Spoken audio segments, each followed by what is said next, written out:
کہ خواجہ عثمان ہارون مدد کن مدد کن مدد کن یا معین الدین چشتی۔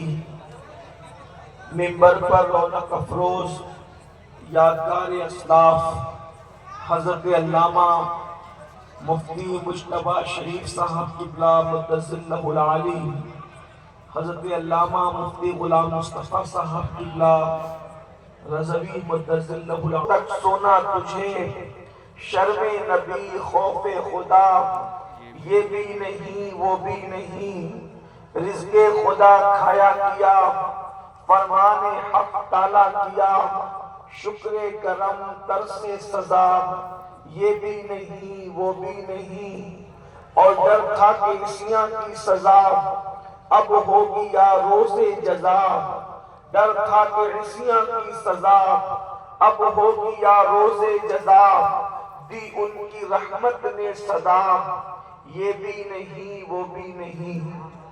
آج الحمدللہ اصلاح عقائد و اعمال کے حوالے سے آپ کے اس علاقے میں سنی اجتماع کا انعقاد کیا گیا اور آپ اور ہم سب اس اجتماع میں موجود ہیں، اور ہماری جماعت کے ایک عظیم عالم دین حضرت علامہ مفتی مجتبیٰ شریف صاحب قبلہ بھی اور ہمارے علماء کی بڑی تعداد یہاں پر جلوہ گر ہے۔ اب یہ اجتماع کے آخری لمحات ہیں، تھوڑی دیر کے لیے آپ کے سامنے کچھ معروضات پیش کرنے کی سعادت حاصل کی جا رہی ہے۔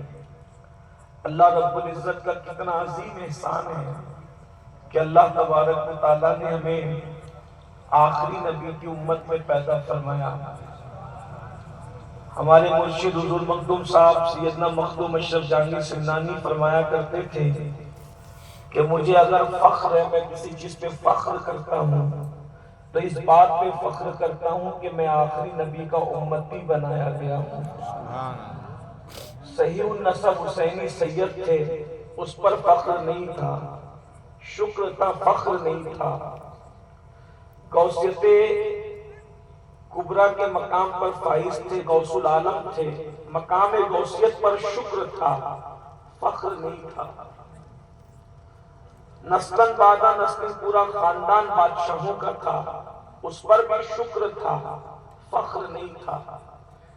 آخری نبی کی امتی ہونے کا اعزاز کیا ہے کہ سیادت پر فخر نہیں ہے، مقام غوثیت پر فخر نہیں ہے، اگر فخر ہے تو آخری نبی کا امتی ہونے پر فخر ہے۔ یہ کتنی بڑی سعادت ہے، بلکہ یہ وہ شرف ہے بن مانگے اللہ نے ہمیں عطا فرمایا۔ حالانکہ 70 انبیاء کرام نے دعا کی تھی کہ اللہ ہمیں آخری نبی کا امتی بنا دے، انہوں نے دعا کی، اور ان 70 انبیاء میں حضرت موسیٰ بھی ہے اور حضرت عیسیٰ بھی ہے، وہ آخری نبی کا امتی بننے کی دعا کر رہے ہیں، لیکن یہ مصطفیٰ جان رحمت کی نالین کا تصدق ہے کہ ہم نے کوئی دعا نہیں کی، مانگا نہیں، بن مانگے اللہ نے آخری نبی کا امتی بنا دیا۔ کتنا بڑا شرف ہے، اللہ کے بندو اس شرف سے فائدہ اٹھانے کی کوشش کرو، اس لیے کہ اللہ رب العزت نے دنیا میں ہمیں اور آپ کو جو بھیجا ہے وہ پہلی اور آخری مرتبہ بھیجا ہے۔ اس سے پہلے ہم دنیا میں کبھی نہیں آئے تھے، اور جب اس دنیا سے اپنی مدت پوری کر کے چلے جائیں گے تو پھر دنیا میں دوبارہ ہم کبھی نہیں آئیں گے، کسی شکل میں نہیں آئیں گے۔ ہمارے یہاں آبا گوش کا کوئی تصور نہیں ہے، ایک مرتبہ جو دنیا سے چلا جاتا ہے پھر وہ دنیا کے اندر لوٹ کر کے نہیں آیا کرتا۔ اللہ اکبر، دنیا سے جانے والے پھر دنیا میں لوٹ کر کبھی نہیں آتے۔ انسان تمنا کرتا ہے کاش مجھے 2 رکعت نماز پڑھنے کا شرف مل جائے، دنیا میں لوٹ کر کے مجھے 2 رکعت نماز پڑھنے کا شرف مل جائے۔ انسان کو کہا جاتا ہے انسان ہم نے تو تجھے زندگی دی تھی، ہم نے تو تجھے عبادت کا موقع دیا تھا، لیکن تو نے اس سے فائدہ نہیں اٹھایا۔ میرے بھائیوں، ہم کسی بھی منصب سے تعلق رکھتے ہیں، عالم ہے، مفتی ہے، خطیب ہے، ادیب ہے، ڈاکٹر ہے، انجینئر ہے، ٹیچر ہے، اللہ اکبر، کچھ بھی ہے ہم، ایک دن ہمیں موت کے اس شکنجے کے اندر جکڑا جائے گا اور جسموں کا تعلق روحوں سے ٹوٹ جائے گا۔ ہم موت کی تلواریں ہمارے سروں پر لٹک رہی ہے. اور انسان جب قبر میں جائے گا تو قبر میں جانے کے بعد اللہ اکبر اس کے اعمال کے اعتبار سے اس کے معاملات جو ہے وہ ہوں گے اور اس کا سارا معاملہ اعمال کے حوالے سے ہوگا. ایمان کے بعد سب سے بڑی چیز جو ہے وہ انسان کی اعمال ہے. اپنی قبر میں جو لے کر کے جاؤ گے بس وہی کام آنے والا ہے. یہ مکانات، یہ محلات، یہ دکانیں، یہ منصب، یہ ڈگریاں کوئی ساتھ نہیں جانے والی. ایک ہی ڈگری نے ساتھ جانا ہے، وہ ہے مصطفیٰ جان رحمت سے وفا کی ڈگری. اس کے علاوہ کسی ڈگری نے ساتھ نہیں جانا ہے. میں لوگوں سے اکثر کہتا ہوں اگر حضور سے وفا کی ہے صلی اللہ علیہ وآلہ وسلم تو بڑے ٹھاٹ سے قبر کے اندر سو گے. اس کی وجہ یہ ہے اتنے آرام سے سو گے انشاءاللہ کہ کفن بھی میلا نہیں ہوگا، کفن کو دھبا بھی نہیں لگے گا، کیڑوں کا تصور ہو ہی نہیں سکتا اگر حضور سے وفا کر لی. اس کی وجہ یہ ہے ارے اگر حضرت عیسیٰ علیہ السلام کی وفا میں کچھ جوان غار میں سو جائیں تو خدا ان کے لیے سورج کا رستہ بدل دیتا ہے کہ سورج کی کرنیں نہ نکلتے وقت غار میں جانا چاہیے نہ ڈوبتے وقت غار میں جانا چاہیے. اگر حضرت عیسیٰ کی وفا میں ایمان بچانے کے لیے وہ جوان غار میں سو جاتے ہیں تو قدرت کو ان کے سونے کا اتنا خیال ہے جو رسول اللہ عیسیٰ نہیں بلکہ جان عیسیٰ ہے، مسیحا نہیں بلکہ جان مسیحا ہے. اگر ان کی وفا میں کوئی مدار میں سو جائے تو پھر وہ کتنے ٹھاٹ اور آرام سے سوئے گا. میرے امام کہتے ہیں خاک ہو کر عشق میں آرام سے سونا ملا، خاک ہو کر عشق میں آرام سے سونا ملا. جان کی اکسیر ہے الفت رسول اللہ کی، جان کی اکسیر ہے الفت رسول اللہ کی. اور قبر میں لہرائیں گے تا حشر چشم نور کے جلوہ فرما ہوگی جب طلعت رسول اللہ کی. اس لیے اللہ کے رسول صلی اللہ علیہ وسلم سے وفا کی جائے، آقا کریم صلی اللہ علیہ وسلم سے وفا کی جائے. لیکن ایک بات ان علماء کرام کی موجودگی میں کہہ دی جائے تاکہ اگر غلطی ہو تو اصلاح ہو اور بات صحیح ہے تو ان کی تائید کے ساتھ کہی جائے. حضور کی وفا کیا ہے؟ میلاد النبی کا مہینہ چل رہا ہے، ہم نے جھنڈے لگائے، قمقمے لگائے، جلوس نکالے، جلسے کیے اور ہم بے فکر ہو گئے. کیا اب ہمیں جنت میں جانے سے کوئی نہیں روک سکتا؟ ایک بات میں آپ سے عرض کروں، جشن میلاد منا کر ہم خوش ہوئے ہیں، جشن میلاد منا کر ہم خوش ہوئے ہیں. ہماری خوشی پر جنت نہیں ملنے ہے. ہمیں یہ دیکھنا ہے کہ ہم حضور کو بھی خوش کرنے میں کامیاب ہوئے ہیں. اگر حضور خوش ہو گئے ہیں تب تو جنت یقینی ہے. اور اللہ کے رسول علیہ السلام کب خوش ہوں گے اور کس سے خوش ہوں گے؟ بتاؤ، اس کا علم ہمیں ہے. جھنڈے لگاتے ہیں وہ لگتے رہیں گے، اس کا انکار نہیں. جو منع کرتا ہے اس کا دل سیاہ ہے. قمقمے حضور کی آمد کی خوشی میں لگتے تھے، لگتے ہیں، لگتے رہیں گے. جو منع کرتا ہے کہیں نہ کہیں اس کے دل میں چور ہے. اس سے کوئی انکار نہیں، ممانعت نہیں. لیکن اتنا ضرور کرنا چاہتا ہوں کہ حضور کی میلاد میں ہم نے جو کچھ اہتمام کیا اس سے ہم خوش ہیں. لیکن حضور بھی خوش ہیں، ہم حضور کو خوش کر سکے کہ نہیں؟ یہ رونا ہے ہندوستان میں ہمیں، اور بہت رونا ہے کہ اگر ظہر سے عشاء تک جلوس نکلتا ہے تو جس میلاد کے جلوس کو ہم حضور کی آمد کے حوالے سے لے کے نکلتے ہیں اس جلوس میلاد میں ہم عصر بھی چھوڑ دیتے ہیں، مغرب بھی چھوڑ دیتے ہیں، عشاء بھی چھوڑ دیتے ہیں. آپ سے پوچھنا چاہتا ہوں، پوچھو ہی علماء اہل سنت سے کہ جس جلوس کے اندر 3 نمازیں ترک کی جائے کیا اس جلوس سے اللہ کے رسول علیہ السلام خوش ہو سکتے ہیں؟ اس کی وجہ یہ ہے کہ ہم لوگ میلاد منا رہے ہیں، مقصد میلاد پر ہماری نظر نہیں ہے. حضور کیوں تشریف لائے تھے؟ اللہ کے رسول علیہ السلام جو ہم کر رہے ہیں اس کے لیے نہیں آئے تھے، جو ہم چھوڑ رہے ہیں اس کے لیے تشریف لائے. هو الذی ارسل رسولہ بالہدی ودین الحق لیظہرہ علی الدین کلہ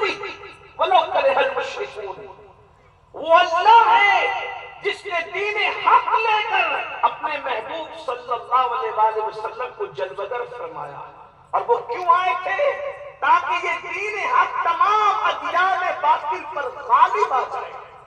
اگر مشرکین برا مناتے رہے تو وہ برا مناتے رہے، اللہ رب العزت اپنے دین حق کو غالب کر کے رہے گا. حضور علیہ السلام غلبہ دین کے لیے آئے تھے. اور اب میں آپ سے پوچھنا چاہتا ہوں، لوگ ہمارے مسلک کو بدنام کرتے ہیں، لوگ ہمارے مذہب کو شک کی نظر سے دیکھتے ہیں، اس میں کہیں نہ کہیں ہماری خامیاں ہیں، ہماری غلطیاں ہیں.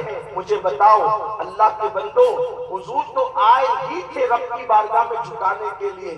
اگر جلوس میلاد میں بھی 3 وقت کی نماز چھوٹ رہی ہے تو میں بڑی ذمہ داری کے ساتھ سنیوں کے اس اجتماع میں کہنا چاہتا ہوں، کروڑوں جلوس میلاد ایک پڑھنے میں رکھا جائے اور 1 وقت کی نماز ایک پڑھنے میں رکھی جائے تو ہم سنیوں کا عقیدہ یہ ہے کہ کروڑوں جلوس کی شرکت 1 وقت کی نماز کی برابری نہیں کر سکتی.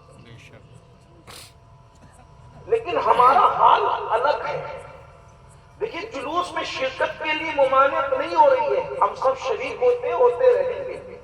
حضور علیہ السلام کی خوشیاں مناتے رہیں گے.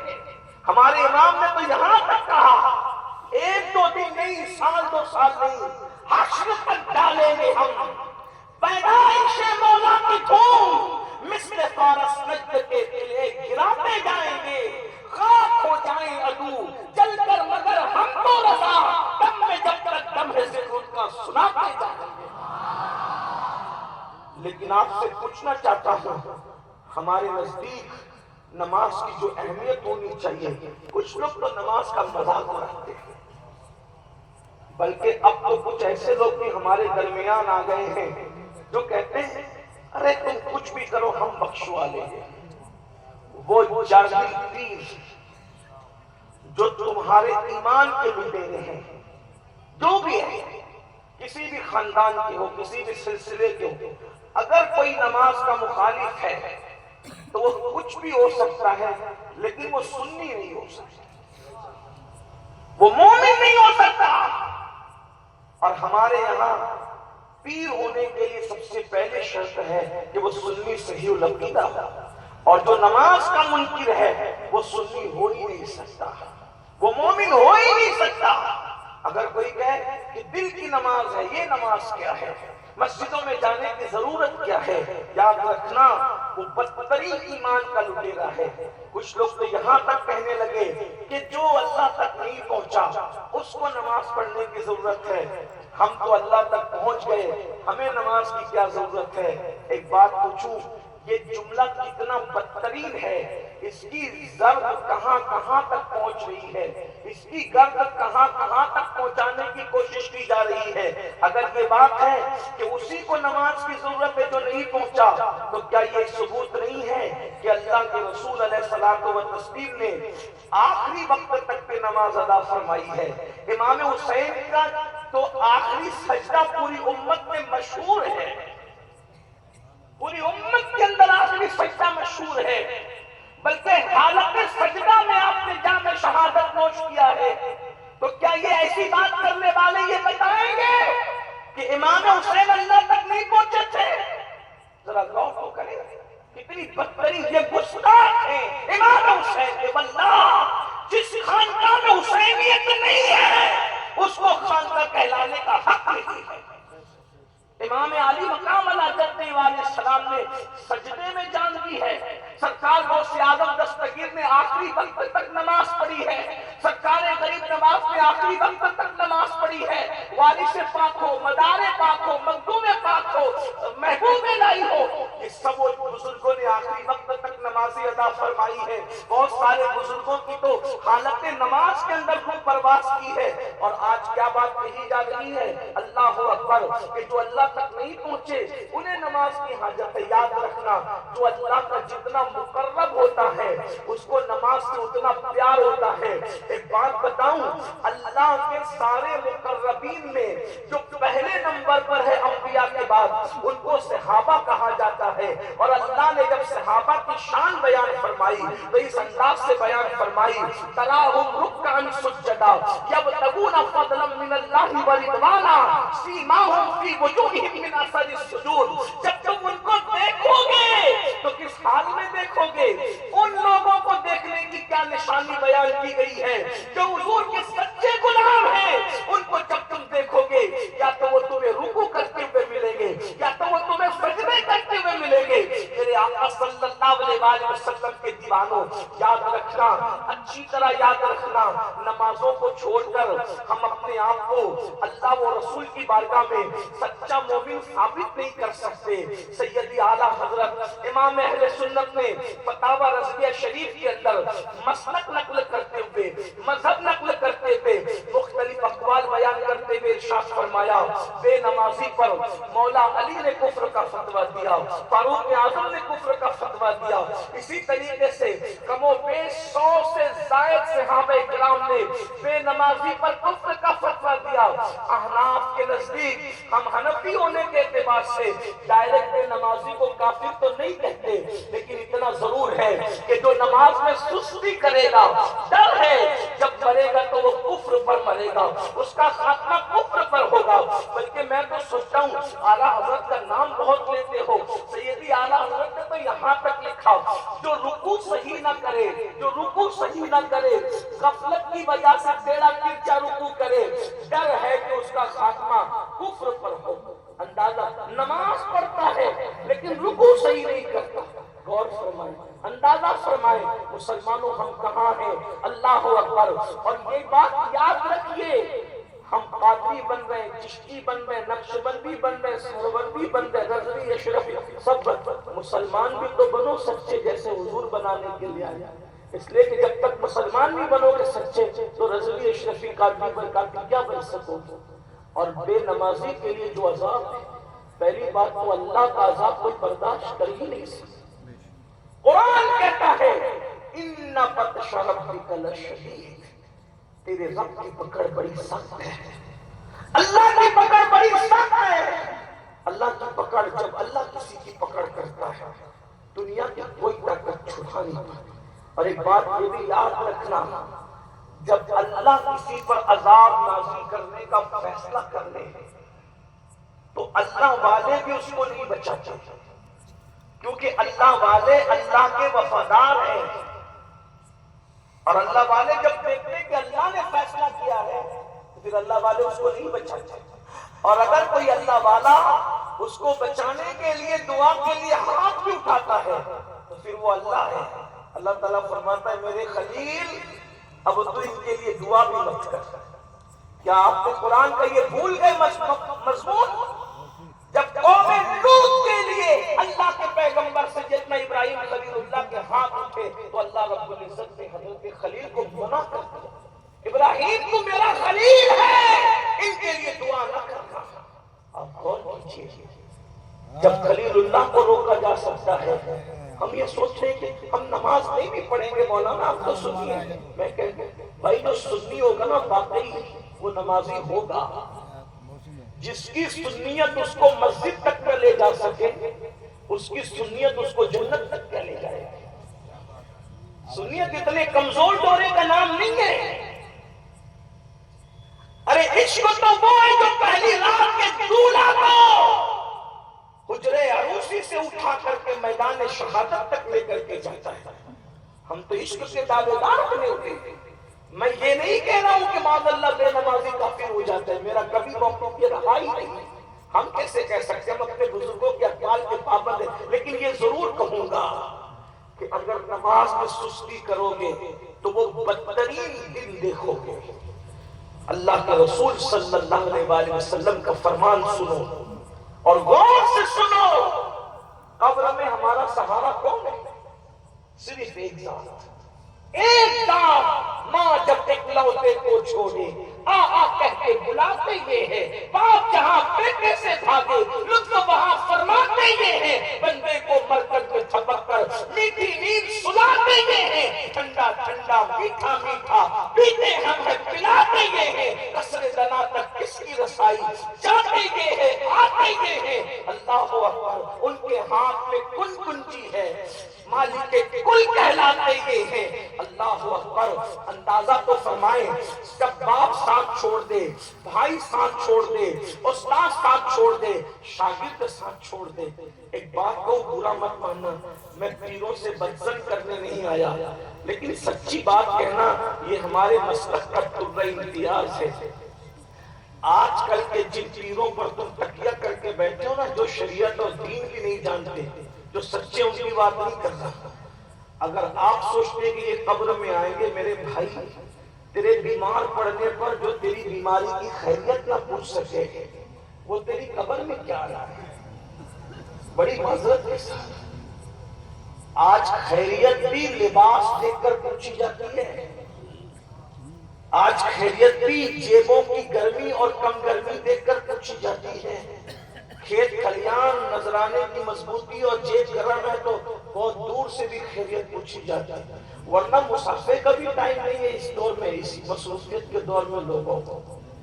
تو بھائیوں، جنہوں نے اپنے ہاتھوں کو آپ کو چومنے کے لیے نہیں دینا ہے بیماری کے خوف سے، انہوں نے قبر میں کیا؟ قبر میں تو ایک ہی ہستی نے آنا ہے، ایک ہی ذات نے آنا ہے۔ میری بات اگر غلط لگے، جملے تلخ لگے تو معاف کرنا، لیکن یہ آپ کے لیے ہے، آپ کے بھلے کے لیے، اپنے بھلے کے لیے۔ یاد رکھیے، ماں نے بھی نہیں آنا، باپ نے بھی نہیں آنا، بھائیوں نے بھی، کسی نے، حضور نے آنا، صرف حضور نے آنا ہے۔ اللہ ان کا آنا یقینی ہے، وہ تشریف لائیں گے، لیکن اللہ اکبر، محشر میں بھی انہوں نے بچانا ہے، وہی بچائیں گے، اور جب وہ بچائیں گے تو بیڑے پار ہوں گے۔ لیکن وہی صادق و مصدوق فرماتے ہیں، جو جان بوجھ کر نماز چھوڑ دے، قیامت کے دن اس کے ساتھ میرا کوئی وعدہ نہیں ہے۔ آپ ارشاد فرماتے ہیں، میں محمد اس سے بیزار ہوں۔ اللہ کے رسول صلی اللہ علیہ وسلم فرماتے ہیں، میں محمد اس سے بیزار ہوں، قیامت کے دن اس کے ساتھ میرا کوئی وعدہ نہیں۔ آج نماز میں سستی ہے، نماز، بھائیوں ہماری بکری گم ہو جائے تو بکری کے گم ہو جانے پہ ہماری آنکھ میں آنسو آتے ہیں، موبائل گم ہو جائے تو ہمارے موبائل کے گم ہونے پر ہماری آنکھ میں آنسو آتے ہیں، دوست بچھڑ جائے تو دوستوں کے بچھڑنے پر ہماری آنکھوں میں آنسو آتے ہیں۔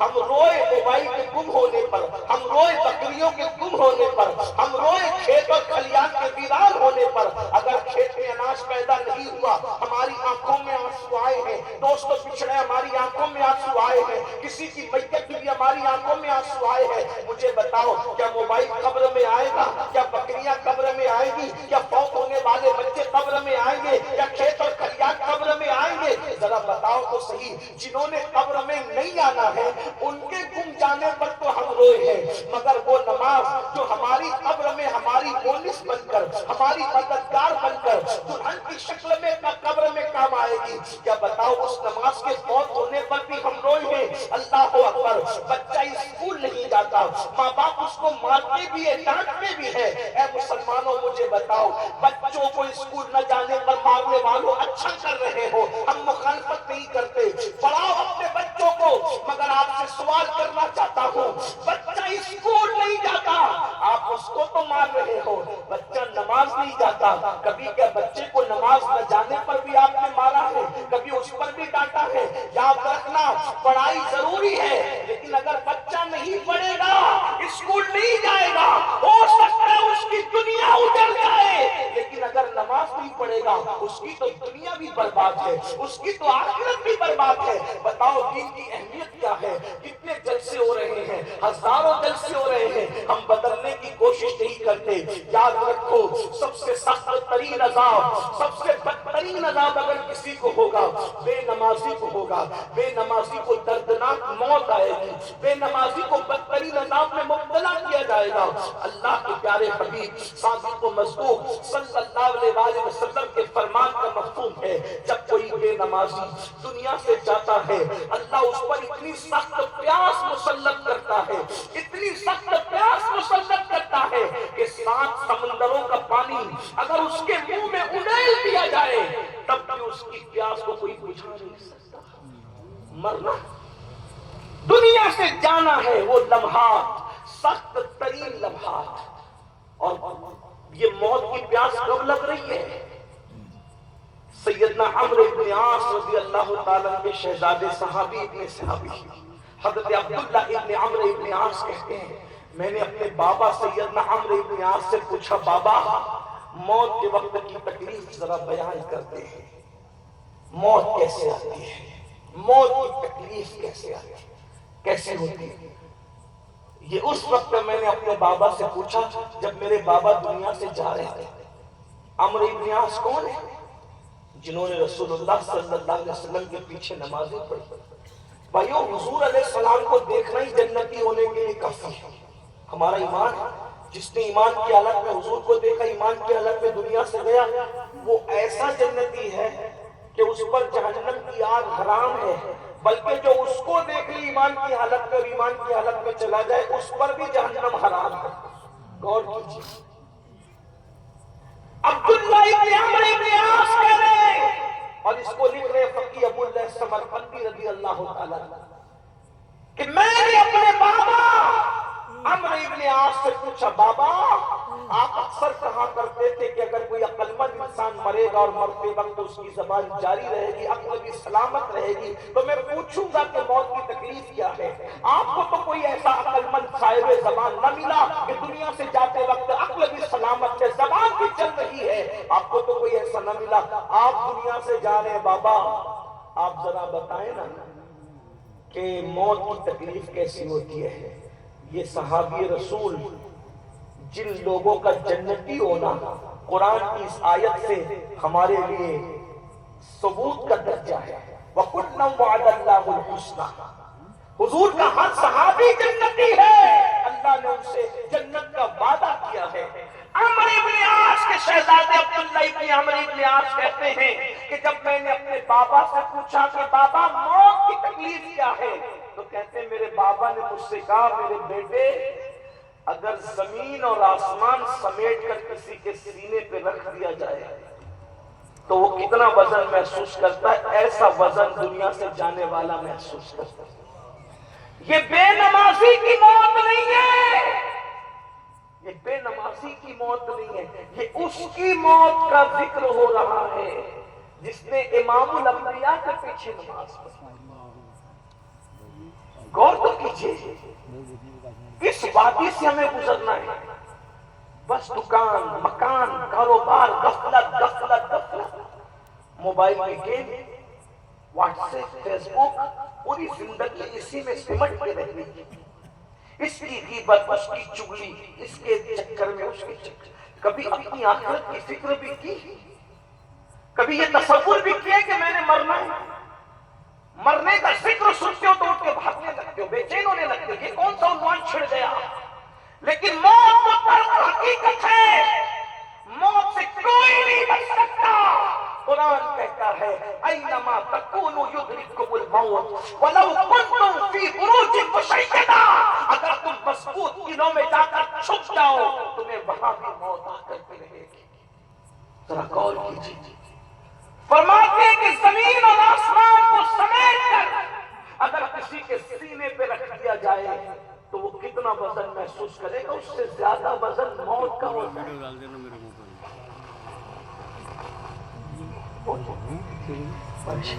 اچھا ٹائم پورا ہو گیا ہے، کوئی بات نہیں، انشاءاللہ پھر کبھی آپ سے ملاقات ہوگی۔ اللہ تبارک